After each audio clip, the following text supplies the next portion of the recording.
ਫਿਰ ਘਰ ਦਾ ਨਿਜ਼ਾਮ ਸਹੀ ਚੱਲ ਰਿਹਾ? ਹਾਂਜੀ ਘਰ ਦੇ ਨਾਮ 200 300 ਰੁਪਏ ਬਚਦਾ ਲੈ ਕੇ ਜਾਈਏ। ਮੇਰੇ ਹੋ ਗਏ ਠੀਕ ਆ, ਮੈਨੂੰ ਫੜਾ ਜਰਾ। ਠੀਕ ਹੈ। ਜੀ ਨਾਜ਼ਰੀਨ, ਮੈਂ ਹੁਣ ਵੇਚਣ ਚੱਲਾਂ। ਪਰੇਸ਼ਾਨੀ ਤੇਰੇ ਮੂੰਹ ਤੇ ਵੇਖ ਰਿਹਾ, ਕੀ ਪਰੇਸ਼ਾਨੀ ਹੈ ਤੈਨੂੰ? सर परेशानी है कि एक कत्ल हो गया, एक कत्ल हो गया।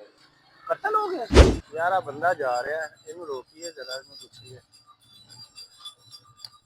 ਹੈਲੋ ਭਾਈਜਾਨ, ਹੈਲੋ, ਗੱਲ ਸੁਣ ਯਾਰ, ਕਿੰਨੇ ਦਾ ਦੇ ਰਿਹਾ ਲੱਛਾ?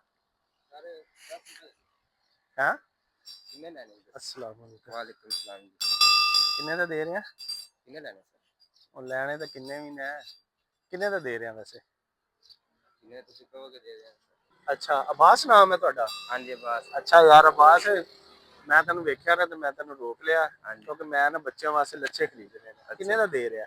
ਸਰ ਵੈਸੇ 10 ਰੁਪਏ ਦਾ ਦੇਈਦਾ ਅੱਛਾ, ਤੇ